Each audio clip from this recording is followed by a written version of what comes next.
ಬ್ರಹ್ಮಗುರು ನಾರಾಯಣ ಶ್ರೀಗಳ ಹೆಸರಲ್ಲಿ ಆದಂತ ಈ ಒಂದು ನಿಗಮಕ್ಕೆ ಸಲ್ಲುವ ಒಂದು ಗೌರವ ಏನು ಅಂತ ನಾನು ಕೇಳಲಿಕ್ಕೆ ಸಚಿವರಲ್ಲಿ ಇಚ್ಛೆ ಪಡ್ತಾ ಇದ್ದೇನೆ. ನಿಗಮ ನೋಂದಣಿ ಆಗದೆಲ್ಲ 8 ತಿಂಗಳ ಮುಂಚೆ ನಿಗಮದ ಅಧ್ಯಕ್ಷ ನೇಮಕ ಮಾಡಿಬಿಟ್ರಿ. ಯಾವ ಪುರುಷಾರ್ಥಕ್ಕೆ ನಿಗಮದ ಅಧ್ಯಕ್ಷ ನೇಮಕ ಮಾಡಿದ್ರಿ? ಅದಕ್ಕೆ ಆದ ರೂಪರೇಷೆಗಳನ್ನು ಸಿದ್ಧ ಮಾಡಬೇಕಂತ ಸನ್ಮಾನ್ಯ ಮುಖ್ಯಮಂತ್ರಿಗಳ ಹತ್ರ ವಿನಂತಿ ಮಾಡಿ ನಾರಾಯಣಗುರು ಅಭಿವೃದ್ಧಿ ನಿಗಮ ಮಾಡಬೇಕು ಅಂತ ಅದನ್ನ ಅಪ್ರೂವ್ ಮಾಡಿಸಿದ್ದು. ಈಗ ಅದಕ್ಕೆ 10 ಕೋಟಿ ಏನು ಅಭಿವೃದ್ಧಿ ಕೋಶದಾಗಿತ್ತು ದುಡ್ಡು, ಆ ದುಡ್ಡನ್ನು ಅಭಿವೃದ್ಧಿ ನಿಗಮಕ್ಕೆ ಟ್ರಾನ್ಸ್ಫರ್ ಮಾಡಬೇಕಂತ ನಾವು ಫೈನಾನ್ಸ್ ಒಳಗೆ ವಿನಂತಿಯನ್ನು ಮಾಡಿದ್ದೀವಿ. ಅದನ್ನು ಮಾಡಿಕೊಡ್ತೀನಿ ಅಂತ ಹೇಳಿದ್ರೆ, ಅಥವಾ ಸರ್ಕಾರದ ಚಿಂತನೆ ನಾರಾಯಣಗುರು ಅಭಿವೃದ್ಧಿ ನಿಗಮಕ್ಕೆ 25-26ನೇ ಸಾಲಿನಲ್ಲಿ ಕೋಶದ 10 ಕೋಟಿ ರೂಪಾಯಿಯನ್ನು ಸೇರಿಸಿಕೊಂಡಂತೆ ಎಷ್ಟು ಅನುದಾನವನ್ನು ಇಡ್ತೀರಿ ಅನ್ನೋದು ಕ್ಲಾರಿಟಿ ಮಾಡಿ. ಸುನೀಲ್ ಕುಮಾರ್ ಅವರು ಬಹಳ ಒಳ್ಳೆ ವಿಚಾರವನ್ನು ಎತ್ತಿದ್ದಾರೆ. ತಮ್ಮ ಅಧಿಕಾರಾವಧಿ ಒಳಗೆ 10 ಕೋಟಿ ಅಂತ, ಬೇರೆಯವ್ರ ಸರ್ಕಾರದಾಗ 106 ಕೋಟಿ ಕೊಡಬೇಕು. ಸನ್ಮಾನ್ಯ ಸಭಾಧ್ಯಕ್ಷರೇ, ಚುಕ್ಕೆ ಗುರುತಿನ ಪ್ರಶ್ನೆ ಸಂಖ್ಯೆ 1537 ಹಿಂದುಳಿದ ವರ್ಗಗಳ ಕಲ್ಯಾಣ ಸಚಿವರಲ್ಲಿ ಕೇಳಬಯಸುತ್ತೇನೆ. ಮಾನ್ಯ ಅಧ್ಯಕ್ಷರ ಉತ್ತರವನ್ನು ಒದಗಿಸಲಾಗಿದೆ. ಸನ್ಮಾನ್ಯ ಸಭಾಧ್ಯಕ್ಷರೇ, ಉತ್ತರವನ್ನು ಒದಗಿಸಿದ್ದಾರೆ. ರಮೇಶ್, ರಾಜ್ಯದಲ್ಲಿ ಬಿಲ್ಲವ, ಈಡಿಗ ಸೇರಿದಂತೆ ಸುಮಾರು 26 ಜಾತಿಗಳ ಸರ್ವತೋಮುಖ ಅಭಿವೃದ್ಧಿಗಾಗಿ ದಿನಾಂಕ 20-2-2023 ಶ್ರೀ ನಾರಾಯಣಗುರು ಅಭಿವೃದ್ಧಿ ನಿಗಮವನ್ನು ಸ್ಥಾಪಿಸಲಾಯಿತು. ವಿದ್ಯೆಯಿಂದ ಸ್ವಾತಂತ್ರ್ಯ ಸಂಘಟನೆಯಿಂದ ಬಲವಂತರಾಗಿರೆಂದು ಬ್ರಹ್ಮಶ್ರೀ ನಾರಾಯಣ ಗುರುಗಳು ಅವರ ಒಂದು ಧ್ಯೇಯವಾಕ್ಯವಾಗಿತ್ತು. ಅಂತಲ್ಲಿ ಅವರ ಹೆಸರಿನಲ್ಲಿ ಈ ಒಂದು ನಿಗಮವು ಸ್ಥಾಪಿತವಾದಾಗ ಬಹಳಷ್ಟು ಜನರಲ್ಲಿ ಬಹಳಷ್ಟು ದೊಡ್ಡ ಒಂದು ಎಕ್ಸ್ಪೆಕ್ಟೇಷನ್ ಇತ್ತು, ಈ ನಿಗಮದಿಂದ ನಮ್ಮ ಒಟ್ಟಾರೆ ಈ ಸಮಾಜಕ್ಕೆ ಉಪಯೋಗ ಆಗ್ತದೆ ಅಂತ. ಆದರೆ ಕಳೆದ 3 ವರ್ಷಗಳಿಂದ ಈ ನಿಗಮಕ್ಕೆ ಯಾವುದೇ ತರದ ಒಂದು ಅಭಿವೃದ್ಧಿ ಆಗಲಿ ಕಾರ್ಯವಾಗಲಿ ಈ ನಿಗಮದಿಂದ ನಡೀತಾ ಇಲ್ಲ. ಬರೀ ಒಂದು ಅಧ್ಯಕ್ಷರನ್ನು ನೇಮಕ ಮಾಡಿದ್ದಾರೆ. ಆ ಅಧ್ಯಕ್ಷರನ್ನು ಬಿಟ್ಟರೆ ಯಾವುದೇ ಇಲ್ಲ. ಉತ್ತರದಲ್ಲಿ ಈ ತರ ಕೊಟ್ಟಿದ್ದಾರೆ, ಈ ಸಮಾಜವು 2A ಕ್ರಮಾಂಕದಲ್ಲಿ ಬರುವುದರಿಂದ ಇದೆಲ್ಲ ಬೇರೆ ನಿಗಮಗಳ ಉಪಯೋಗವನ್ನು ಪಡೀತಾ ಇದೆ ಅಂತ. ಆದರೆ ಈ ಆಯೋಗವನ್ನು ಮಾಡಿದ ಉದ್ದೇಶ ಏನು? ಬ್ರಹ್ಮಗುರು ನಾರಾಯಣ ಶ್ರೀಗಳ ಹೆಸರಲ್ಲಿ ಆದಂತ ಈ ಒಂದು ನಿಗಮಕ್ಕೆ ಸಲ್ಲುವ ಒಂದು ಬರಲೇಬೇಕಲ್ಲ ಗೌರವ ಏನು ಅಂತ ನಾನು ಕೇಳಲಿಕ್ಕೆ ಸಚಿವರಲ್ಲಿ ಇಚ್ಛೆ ಪಡ್ತಾ ಇದ್ದೇನೆ. ಮಾನ್ಯ ಸಭಾಧ್ಯಕ್ಷರೇ, ನಾರಾಯಣಗುರು ನಿಗಮ ಅಭಿವೃದ್ಧಿ ನಿಗಮ ನಾವು 16/1/2020 ಜನವರಿ ಒಳಗ ಸ್ಥಾಪನೆಯನ್ನ ಮಾಡಿದ್ದೀವಿ. ಅದಕ್ಕಿಂತ ಮೊದಲು ಇವರ ಬಿಜೆಪಿ ಸರ್ಕಾರದೊಳಗ ನಾರಾಯಣಗುರು ಅಭಿವೃದ್ಧಿ ಕೋಶ ಅಂತ ಮಾಡಿದ್ರು. ಸೆಲ್ ಕೋಶ ಅಂತ ಮಾಡಿದ್ರು. ಆ ಕೋಶ ಅಂತ ಮಾಡಿದ್ನಾಗ ಯಾವ್ಯಾವದಕ್ಕೆ ಏನೇನು ಅನುದಾನ ಕೊಡಬೇಕು, ಯಾವ ರೀತಿ ಮಾಡಬೇಕು ಅನ್ನೋದನ್ನ ಗೈಡ್ಲೈನ್ಸೇ ಮಾಡಿದ್ದಿಲ್ಲ. ನೀವು ಮಾಡ್ಲಾರ್ದ ಕೋಶ ಅಂತ ಮಾಡಿ ಕಳಿಸ್ಬಿಟ್ರಿ. ಯಾವುದೇ ಒಂದು ಅಭಿವೃದ್ಧಿ ನಿಗಮ ಆಗಬೇಕಾದ್ರೆ ಮಾನ್ಯ ಸಭಾಪತಿಗಳೇ, ಅದಕ್ಕೆ ಕಂಪ್ನಿ ಆಕ್ಟ್ ನಲ್ಲಿ ರಿಜಿಸ್ಟರ್ ಆಗಿ ಅದು ಡೆಲ್ಲಿ ಒಳಗೆ ರಿಜಿಸ್ಟರ್ ಆದ್ಮೇಲೆ ಅದಕ್ಕೆ ರೂಪರೇಷೆಗಳು ಸಿದ್ಧವಾಗ್ತಾವೆ. ಅದಕ್ಕೆ ಆದ ರೂಪರೇಷೆಗಳನ್ನು ಸಿದ್ಧ ಮಾಡಬೇಕಂತ ಸನ್ಮಾನ್ಯ ಮುಖ್ಯಮಂತ್ರಿಗಳ ಹತ್ರ ವಿನಂತಿ ಮಾಡಿ ನಾರಾಯಣಗುರು ಅಭಿವೃದ್ಧಿ ನಿಗಮ ಮಾಡಬೇಕು ಅಂತ ಅದನ್ನ ಅಪ್ರೂವ್ ಮಾಡಿಸಿದ್ದು. ಜನವರಿ ಒಳಗ ಅದನ್ನ ಅಭಿವೃದ್ಧಿ ನಿಗಮನ ಸ್ಥಾಪನೆಯನ್ನ ಮಾಡಿದ್ದೀವಿ. ಈಗ ಅದಕ್ಕೆ 10 ಕೋಟಿ ಏನು ಅಭಿವೃದ್ಧಿ ಕೋಶದಾಗಿತ್ತು ದುಡ್ಡು, ಆ ದುಡ್ಡನ್ನ ಅಭಿವೃದ್ಧಿ ನಿಗಮಕ್ಕೆ ಟ್ರಾನ್ಸ್ಫರ್ ಮಾಡಬೇಕಂತ ನಾವು ಫೈನಾನ್ಸ್ ಒಳಗ ವಿನಂತಿಯನ್ನು ಮಾಡಿದ್ದೀವಿ. ಅದನ್ನು ಮಾಡಿಕೊಡ್ತೀನಿ ಅಂತ ಹೇಳಿದ್ರೆ, ಈ ಮುಂದಿನ ದಿನಮಾನದೊಳಗ ಅದರ ರೂಪರೇಷೆಗಳನ್ನ ಸಿದ್ಧ ಮಾಡಿ ಯಾವ ರೀತಿ ನಾರಾಯಣಗುರು ಈಗೇನು ಬೇರೆ ಬೇರೆ 11 ನಿಗಮಗಳಾದವು ಅದರೊಳಗೆ ಆ ರೀತಿ ಒಳಗ ಅದನ್ನು ಕುರಿತು ಚರ್ಚೆ ಮಾಡಿ ಆ ಸಮುದಾಯಕ್ಕೆ ನೇರವಾಗಿ ಯೋಜನೆಗಳನ್ನು ಮುಟ್ಟಿಸುವಂತ ಕೆಲಸವನ್ನು ಮಾಡ್ತೀವಿ. ಮಾನ್ಯ ಅಧ್ಯಕ್ಷರೇ, ಮಾನ್ಯ ಸಚಿವರೇ ಹೇಳಿದಂತೆ ಈ ಹಿಂದೆ ನಾರಾಯಣಗುರು ಅಭಿವೃದ್ಧಿ ಕೋಶ ಆಗಿತ್ತು, ಅದರಲ್ಲಿರುವಂತಹ 10 ಕೋಟಿ ರೂಪಾಯಿ ಅನುದಾನವನ್ನ ನಾವು ನಿಗಮಕ್ಕೆ ಅದನ್ನು ವರ್ಗಾವಣೆ ಮಾಡ್ತೀರಿ ಅಂತ ಹೇಳಿದಿರಿ. ನಾನು ನಿಮ್ಮ ಆನ್ಸರ್ ಅಲ್ಲೇ ಒಂದು ವ್ಯತ್ಯಾಸ ಇದೆ. ಜನವರಿ 2026ಕ್ಕೆ ನೀವು ನಿಗಮನ ನೋಂದಣಿ ಮಾಡಿದಿರಿ ಅಂತ ಹೇಳ್ತೀರಿ. ನಿಗಮದ ಅಧ್ಯಕ್ಷ ನೇಮಕ ಯಾವತ್ತಾಯ್ತು? ನಿಗಮದ ಅಧ್ಯಕ್ಷ ನೇಮಕ ಆಗಿ 8 ತಿಂಗಳ ಮೇಲಾಯ್ತು. ನೀವು ರಿಜಿಸ್ಟರ್ ಮಾಡಿದ್ರೆ ನಿಗಮದ ಅಧ್ಯಕ್ಷನ ಹೆಂಗ್ ಮಾಡಿದ್ರಿ? ಈ ಒಂದು ನಿಮಗೆ ನಿಗಮದ ಬಗ್ಗೆ ಆಸಕ್ತಿ ಇದ್ದಿದ್ರೆ ನೀವು ಅವತ್ತೇ ಅದನ್ನ ರಿಜಿಸ್ಟರ್ ಮಾಡಿ ಅದಕ್ಕೆ ಹಣಕಾಸಿನ ನೆರವನ್ನ ಕೊಡ್ತಾ ಇದ್ರಿ. ಇಲ್ಲಿ ವಿಚಿತ್ರ, ನಿಗಮ ನೋಂದಣಿ ಆಗದೆಲ್ಲ 8 ತಿಂಗಳ ಮುಂಚೆ ನಿಗಮದ ಅಧ್ಯಕ್ಷ ನೇಮಕ ಮಾಡಿಬಿಟ್ರಿ. ಯಾವ ಪುರುಷಾರ್ಥಕ್ಕೆ ನಿಗಮದ ಅಧ್ಯಕ್ಷ ನೇಮಕ ಮಾಡಿದ್ರಿ? ಹಾಗಾಗಿ ನಾನು ನಿಮ್ಮ ಹತ್ರ ವಿನಂತಿ ಮಾಡೋದ್ರ ಬಗ್ಗೆ ಚರ್ಚೆ ಮಾಡಲ್ಲ. ಅಧ್ಯಕ್ಷ ನೇಮಕ ಮಾಡಿ ತಪ್ಪು ನಾನು ಹೇಳಲಿಕ್ಕೆ ಹೋಗಲ್ಲ. ನಾನು ಈಗ ಕೇಳ್ತಾ ಇರೋದು, ದೇವರಾಜ ಅರಸು ನಿಗಮಕ್ಕೆ ಈ ವರ್ಷದ ಅನುದಾನದಲ್ಲಿ ಎಷ್ಟು ಅನುದಾನ ಇಟ್ಟಿದಿರಿ? ಆ ಅನುದಾನದಲ್ಲಿ ಕಡಿತಗೊಳಿಸಿ ನಾರಾಯಣಗುರು ಅಭಿವೃದ್ಧಿ ನಿಗಮಕ್ಕೆ ಇಡ್ತೀರೋ ಅಥವಾ ಸರ್ಕಾರದ ಚಿಂತನೆ ನಾರಾಯಣಗುರು ಅಭಿವೃದ್ಧಿ ನಿಗಮಕ್ಕೆ 25-26ನೇ ಸಾಲಿನಲ್ಲಿ ಕೋಶದ 10 ಕೋಟಿ ರೂಪಾಯಿಯನ್ನು ಸೇರಿಸಿಕೊಂಡಂತೆ ಎಷ್ಟು ಅನುದಾನವನ್ನು ಇಡ್ತೀರಿ ಅನ್ನೋದು ಕ್ಲಾರಿಟಿ ಮಾಡಿ.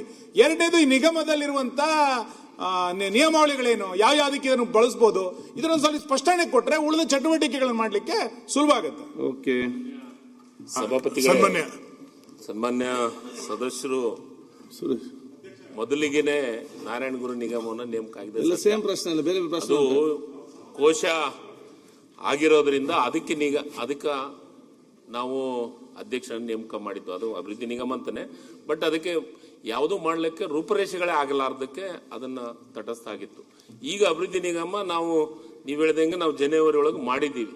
ಈಗ ರೂಪರೇಷೆಗಳನ್ನು ಮಾಡ್ತೀವಿ. ಅದರ ಜೊತೆಗೆ 11 ನಿಗಮಗಳು ಯಾವ ರೀತಿ ಅದಾವು, ನೇರ ಸಾಲ ಇರ್ಬೋದು, ಗಂಗಾ ಕಲ್ಯಾಣ ಇರ್ಬೋದು, ಸ್ವಾವಲಂಬಿ ಸಾರಥಿ ಇರ್ಬೋದು, ಇವೆಲ್ಲವನ್ನ ನೇರವಾಗಿ ಫಲಾನುಭವಿಗಳಿಗೆ ಮುಟ್ಟುವ ರೀತಿಯೊಳಗೆ ಈ ವರ್ಷ ಮಾಡ್ತೀವಿ. ಅದ್ರ ಜೊತೆಗೆ ನೀವು ಒಂದು ಮಾತನ್ನು ಹೇಳಿದ್ರಿ, ಸಪರೇಟ್ ಆಗಿ ದುಡ್ಡನ್ನು ಈ ನಿಗಮಕ್ಕೆ ಕೊಡ್ತೀರಿ ಏನು ದೇವರಾಜ್ ಅರಸು. ನೀವು ಈಗ 11 ನಿಗಮಕ್ಕೂ ಬೇರೆ ಬೇರೆ ಬಜೆಟ್ನೊಳಗೆ ಅಲೋಕೇಶನ್ ಮಾಡ್ತಾ ಇದ್ದಾರೆ. ಈಗ 10 ಕೋಟಿ ಏನು ಅಭಿವೃದ್ಧಿ ಕೋಶಕ್ಕಿದೆ, ಆ 10 ಕೋಟಿ ಅದರ ಜೊತೆಗೆ ಎಷ್ಟು ಅಂತ ಇನ್ನೂ ನಿರ್ಧಾರ ಆಗಿಲ್ಲ. ಅದು ಬರ್ತಿದೆ, ಅದು ಬಂದ್ಗಳಿಂದ ಬಜೆಟ್ನೇ ಬಂದ ತಮ್ಮ ಗಮನಕ್ಕೆ ತರುವಂತ ಕೆಲಸವನ್ನು ಮಾಡ್ತೀನಿ. ಈ ವರ್ಷ ಯಾವ ನಿಗಮಕ್ಕೆ ಎಷ್ಟು ಅನ್ನೋದನ್ನ ಇದನ್ನು ಅಲೋಕೇಶನ್ ಬಂದ ನಿಮಗೂ ಹೇಳ್ತೀನಿ. ಅದ್ರ ಜೊತೆಗೆ ನನ್ನ ಆಸೆನೇ ಇದೆ, ಆ ಅಭಿವೃದ್ಧಿ ನಿಗಮಕ್ಕೆ ಇನ್ನೊಂದಿಷ್ಟು ದುಡ್ಡನ್ನು ಕೇಳುವಂತ ಕೆಲಸವನ್ನು ಮಾನ್ಯ ಮುಖ್ಯಮಂತ್ರಿಗಳು. ನಮ್ದು ಇದು ನಾರಾಯಣಗುರು ಅಭಿವೃದ್ಧಿ ನಿಗಮ ಮತ್ತು ಆ ನಿಗಮದ ವ್ಯಾಪ್ತಿ ಇಡೀ ರಾಜ್ಯದಿದೆ. ಮತ್ತು ಆ ಸಮುದಾಯ ವಾಸ ಮಾಡ್ತಾ ಇರುವಂತ 12 ಜಿಲ್ಲೆಗಳಲ್ಲಿ ಬಹುಸಂಖ್ಯಾತರು ನಾವಿರೋದು. ಮಿನಿಮಮ್ ಇದಕ್ಕೊಂದು 50-100 ಕೋಟಿ ಇಡಬೇಕು ಅಂತೇಳಿ ಆ ಭಾಗದ ಜನರ ಬೇಡಿಕೆ ಇದೆ. ಹಾಗಾಗಿ ಸರ್ಕಾರ ಚಿಂತನೆ ಎಷ್ಟಿದೆ ಅನ್ನೋದನ್ನ ಸ್ಪಷ್ಟ ಮಾಡಿದ್ರೆ ಗೊತ್ತಾಗುತ್ತೆ. ನೀವು 10 ಕೋಟಿನಲ್ಲಿ ಏನ್ ಮಾಡಕ್ ಸಾಧ್ಯ ಇದೆ? ಇದನ್ನು ಕೊಡಿ. ನಿಮಗೆ ಬೇಡ ನಾರಾಯಣಗುರು ಅಭಿವೃದ್ಧಿ ನೀವು ಹಂಗಾಗಿ ಇದನ್ನ ಈ ನಿಗಮ ಪ್ರಾರಂಭ ಆಗ್ಲಿಕ್ಕಿಂತ ಮುಂಚೆ ಅಧ್ಯಕ್ಷ ನೇಮಕ ಮಾಡಿ ಈಗ 10 ಕೋಟಿ ಕೊಟ್ಟಿ ನಾನು ಎಲ್ಲದನ್ನ ಹಂಚ್ತೀನಿ ಅಂದ್ರೆ ಏನದನ್ನೇ ಸರ್. ಮಾನ್ಯ ಸಭಾಧ್ಯಕ್ಷರೇ, ಸುನೀಲ್ ಕುಮಾರ್ ಅವರು ಬಹಳ ಒಳ್ಳೆ ವಿಚಾರವನ್ನು ಎತ್ತಿದ್ದಾರೆ. ತಮ್ಮ ಅಧಿಕಾರಾವಧಿಯೊಳಗ 10 ಕೋಟಿ ಅಂತ, ಬೇರೆಯವ್ರ ಸರ್ಕಾರದಾಗ 106 ಕೋಟಿ ಕೊಡಬೇಕು. ನಾವು ಕೋಶದಲ್ಲಿ ಒಂದ್ ನಿಮಿಷ ಚರ್ಚೆ ಅಲ್ಲ. ನಿಗಮನ ಮಾಡಿದ್ರೆ ಈ ಸಮಸ್ಯೆ ಬರ್ತಿದ್ದಿಲ್ಲ. ಪ್ರಿಯಾಂಕಾ ಖರ್ಗೆ ಅವರು ಸಲಹೆ ತಗೊಂಡು ಮಾತಾಡಿದ್ರೆ ಗೊತ್ತೀರಿ.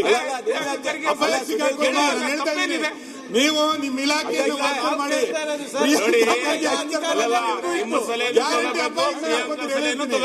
ತಪ್ಪೇನು? ನಮ್ಗಿರೋ ಅಧಿಕಾರನೇ ನಿಮಗೂ ಇತ್ತು. 3 ವರ್ಷ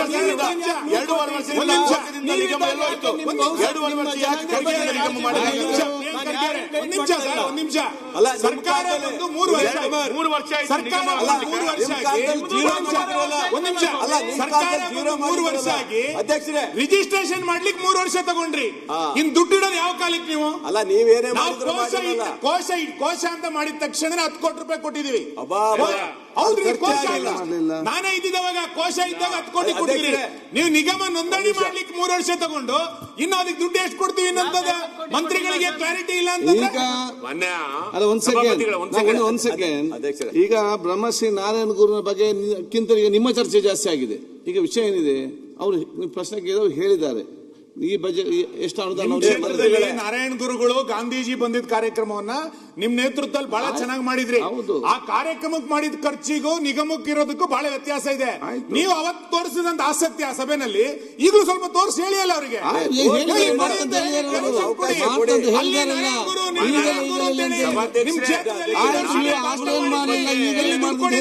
ಸುನೀಲ್ ಕುಮಾರ್ ಅವರು ನಾರಾಯಣ ಗುರು ಅವ್ರ ಬಗ್ಗೆ ಬರೀ ಮಾತಾಡ್ತಾರೆ, ಆದ್ರೆ ಇಂದಿನ ಅವಧಿಯೊಳಗ ಬಹಳ ಪವರ್ಫುಲ್ ಮಂತ್ರಿ ಇದ್ರಿ ನೀವು.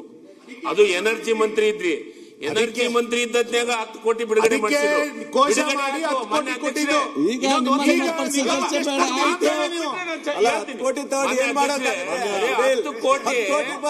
ಬಿಡುಗಡೆ ಆಯ್ತು.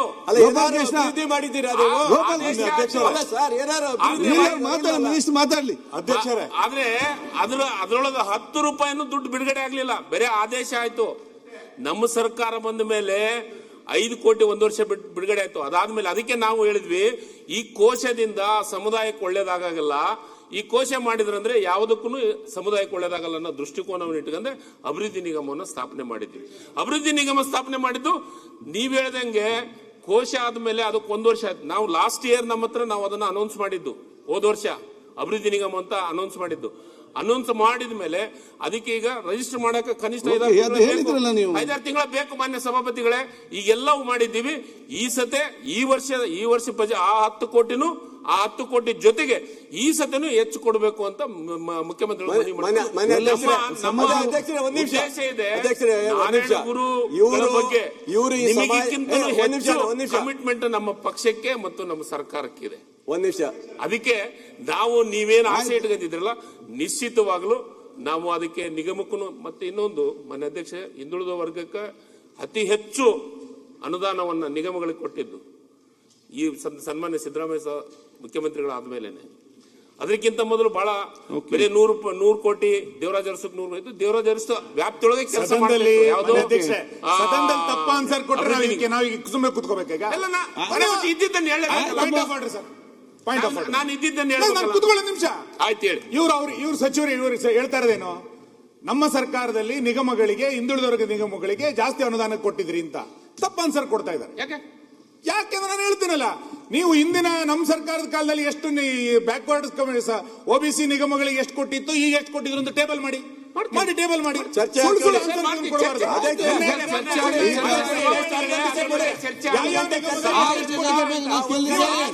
ಈಗ ನೀವು ಪರಸ್ಪರ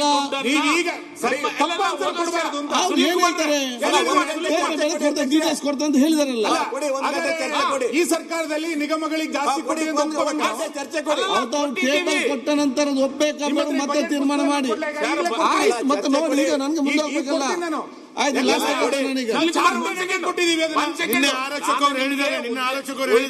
ಪ್ರೂಫ್ ಅನ್ನ ಕೊಡ್ತೀನಿ. ಬಜೆಟ್ ಒಳಗೆ ಹೋದ ವರ್ಷ ಅನೌನ್ಸ್ ಮಾಡಿದ್ದೆ ಪ್ರೂಫ್ ಅನ್ನ ಕೊಡ್ತೀನಿ. ಗಂಟೆ ಚರ್ಚೆ ಕೊಡ್ರಿ. ಚರ್ಚೆಗೆ ನೀವು ಮಾಡ್ತಾ ಇದ್ದೆ ಮಾಡಲಿ ಕೊಡ್ತೀನಿ ರೀ. 1600 ಕೋಟಿ ಕೊಟ್ಟಿದ್ದೀವಿ ಎಲ್ಲ ನಿಗಮಕ್ಕೂ. 100 ಕೋಟಿ ಒಕ್ಕಲಿಗ ನಿಗಮ, ಲಿಂಗಾಯತ್ ನಿಗಮಕ್ಕೂ 100 ಕೋಟಿ ಇದ್ದಿದ್ದು 287 ಕೋಟಿ ಆಗಿದೆ. ಕೊಟ್ಟಿದ್ದೀವಿ. ಅದಕ್ಕೆ ನಾನು ಹೇಳ್ತಾ ಇರೋದು, ಸುಮ್ಮನೆ ಹೇಳಕತ್ತಿಲ್ಲ. ವಿಚಾರವನ್ನ ಬಂದದ್ನಾಗ ನಾರಾಯಣ ಗುರುಗೆ ಅಭಿವೃದ್ಧಿ ನಿಗಮ ಸ್ಥಾಪನೆ ಆಗಿದೆ. ಅದಕ್ಕೆ ಈ ವರ್ಷ ನಾವು ರೂಪರೇಷೆಗಳನ್ನ ಮಾಡಿ ಎಲ್ಲ ನೇರವಾಗಿ ಫಲಾನುಭವಿಗಳಿಗೆ ಮುಟ್ಟಿಸುವ ರೀತಿಯೊಳಗೆ ಕೆಲಸವನ್ನು ಮಾಡಿಸ್ತೀವಿ. ಮತ್ತಷ್ಟು ವಿಶೇಷ ವಿಡಿಯೋಗಳನ್ನು ನೋಡಲು ಮತ್ತು ಹೊಸ ವಿಡಿಯೋಗಳ ಬಗ್ಗೆ ತಿಳಿಯಲು ಈ ದಿನ .com ಯೂಟ್ಯೂಬ್ ಚಾನೆಲ್ ಸಬ್ಸ್ಕ್ರೈಬ್ ಮಾಡಿ ಮತ್ತು ಬೆಲ್ ಐಕಾನ್ ಕ್ಲಿಕ್ ಮಾಡಿ.